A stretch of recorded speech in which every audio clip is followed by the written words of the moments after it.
Kumusta mga bata?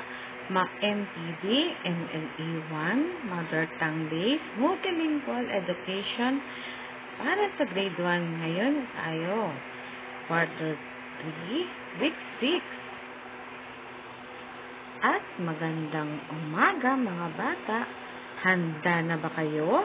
Halika, tayo ngayon manood, makinig at matuto. Ngunit alamin muna natin sa katapusan ng mga gawain, inaasahan na makasunod sa mga direksyon o panuto na may 2 hanggang 3 hakbang sa pagsulat at makagamit ng mga salitang nagsasaad ng kilos sa pagbibigay ng 2 hanggang 3 hakbang sa mga direksyon o panuto. Okay mga bata, magbalik-aral muna tayo sa mga aspekto ng pandiwa na ating pinag-aralan noong mga nakaraang linggo. Halimbawa nito ay ang salitang ugat, meron tayong pang nagdaan, pangkasalukuyan at panghinaharap. Halimbawa ay basa, magiging nagbasa, nagbabasa at magbabasa. Takbo, magiging tumakbo, tumatakbo, at tatakbo. Kain, kumain, kumakain, at kakain. Yan ang ating mga aspekto ng pandiwa na ating napag-aralan. Ngayon mga bata, atin munang subukin ang ating pag-aaralan. Sundin ang panuto. Ganito, sundin nyo ha. Gumawa ng isang bilog. Isulat ang iyong pangalan sa loob ng bilog. Sige mga bata, gawin nga ito. Sunod, gumuhit ng malaking hugis puso at kulayan ito ng pula. Gawin nga ito mga bata sa inyong notebook o sa malinis na papel. O ngayon mga bata, nasunod niyo ba yung panuto na aking sinabi? Kung oo ang sagot ninyo, magaling at mahusay. Ngunit kung hindi naman, huwag kayong mag-alala. Pag-aaralan natin ngayon ang pagsagot sa panuto. Magpatuloy ka. Tara, umpisahan na natin. Pero bago yon, atin muna tayong umawit. Oras na ng kwentuhan, ang tenga at paupo at maghanda. Oras na ng kwentuhan, ang tenga at ang mata ay ating buksan. Oras na ng kwentuhan, kwentuhan, kwentuhan. Oras na ng kwentuhan, handa na akong makinig. Oras na ng kwentuhan, kwentuhan, kwentuhan. Oras na ng kwentuhan, handa na akong makinig. Paupo at maghanda, oras na ng kwentuhan, ang tenga at ang mata ay ating buksan. Oras na ng kwentuhan, kwentuhan, kwentuhan. Oras na ng kwentuhan, handa na akong makinig. Oras na ng kwentuhan, kwentuhan, kwentuhan. Oras na ng kwentuhan, handa na akong makinig.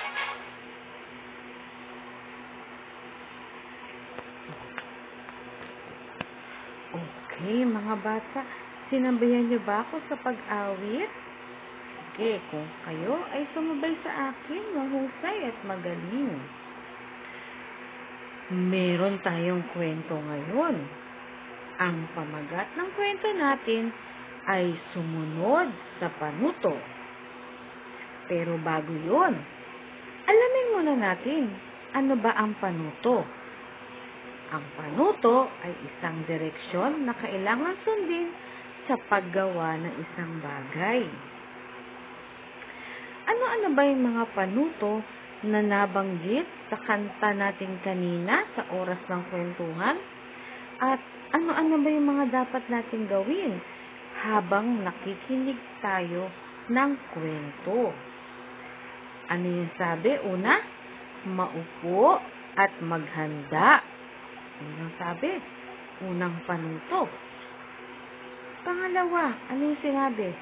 Ang tenga at ang mata ay ating buksan. Okay, mga bata, handa na ba kayo? Sumunod sa panuto ang ating pamagat ng kwento. Unang araw ng klase, handa na sa pagpasok sa paaralan si Tuta. Sa wakas, makakapasok na ako sa eskwela, ang masayang sabi ni Tuta. Ganito rin ang ginawa ni Kuting bago matulog. Handa na ang kanyang bag. Sino kaya ang magiging kaklase ko? Tanong ni Kuting sa sarili. Masaya ang mag-aaral sa umagang iyon. Maya-maya, dumating na si Quago, ang kanilang guro. Lumapit siya sa mga mag-aaral. Pumila kayo ng maayos.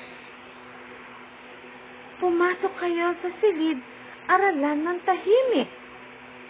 Ang mahiwagang wika ni Quago.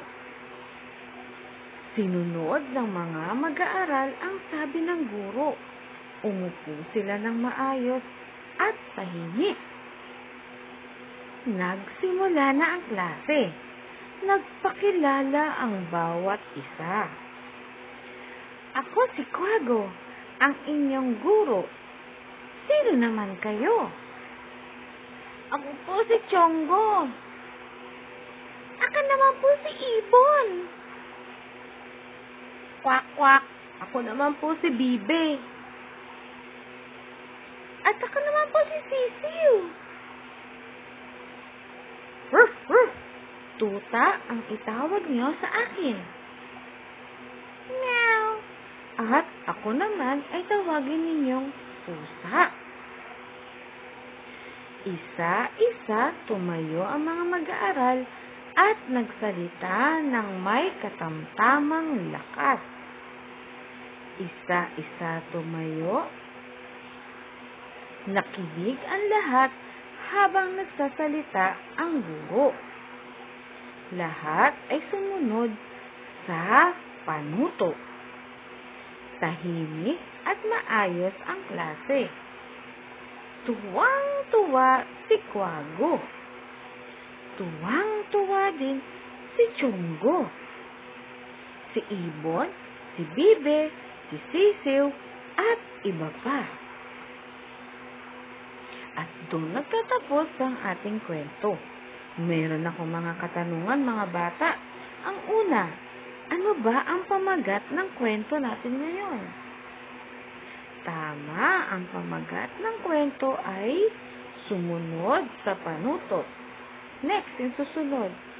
Sino ang guro sa kwento? Hulaan nyo nga. Sino ba yung guro kanina doon? Tama, ang guro ay si Quago. Sino-sino naman ang mga mag-aaral? Ang mga mag-aaral ay si Chongo, Ibon, Bibe, Sisiu at iba pa, katulad ni Aso, ni Tuta at ni Kuting. Ano ang panuto ng guro bago pumasok sa klase? Napakinggan nyo ba? Sige nga, ano? Tama. Ang mga panuto ay ang mga sumusunod. Pumila ng maayos, pumasok sa silid-aralan ng tahimik. Ngayon mga bata, mahusay kayo at bibigyan ko kayo ng isang shining star. Pero mga bata, upang lubusan nating maunawaan kung kailan natin masasabi na tingnan niyo yung nasa larawan, na nasa kanan o kaliwa. Halimbawa nito, sa anong direksyon tumatakbo ang bata? Tingnan niyo nga. Tama. Ang bata ay tumatakbo pakaliwa. Ito naman, pupunta saan? Ang bata ay tumatakbo sa kanan. Kanan. Okay, mga bata. Gawin natin ito. Sa unang gawain natin, ang panuto natin ay basahin ang mga pangungusap at gawin ang itinasaad dito. Pwedeng iguhit ito sa inyong malinis na notebook o papel. Ito yung mga gawain natin. Number 1, sundan nyo na, gawin nyo na. Gumuhit ng 3 bilog. Sige nga, gawin nyo nga. Number 2, gumuhit ng 1 tala sa bawat bilog. Gawin na nga. Ikatlo, isulat ang letrang A, B, at C sa bawat tala na nasa loob ng bilog. Gawin nyo nga. O mga bata, patingin nga ng inyong sagot. Parehas ba tayo? Mahusay mga bata.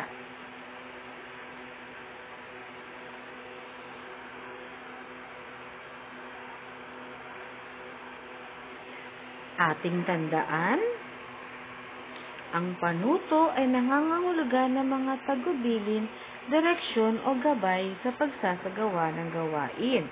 Mahalaga ang pagsunod sa panuto upang maiwasan ang pagkakamali at maging madali ang paggawa ng mga bagay-bagay. At para sa ating pagtataya o tayahin, sundin at gawin. Isulat sa notebook ang sagot.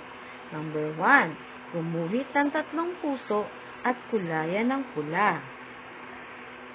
Number 2, ikalawa, gumawa ng isang malaking kahon at gumuhit ng bilog sa loob nito. Number 3, gumuhit ng bituin. Isulat ang inyong palayaw sa loob nito. Number 4, gumuhit ng malaking bilog. Sa loob ng malaking bilog ay gumuhit ng 3 sulok. At ang panghuli, gumuhit ng 2 bilog, isang malaki at isang maliit. Gawin nyo nga mga bata.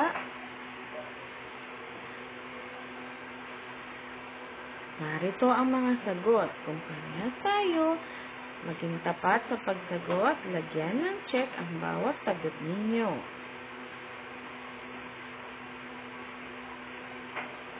Para sa ating karagdagang gawain, gawin ang pahina 36 ng Mother Tongue Module. Maraming salamat at paalam mga bata hanggang sa susunod na pag-aaral ng Mother Tongue. Paalam!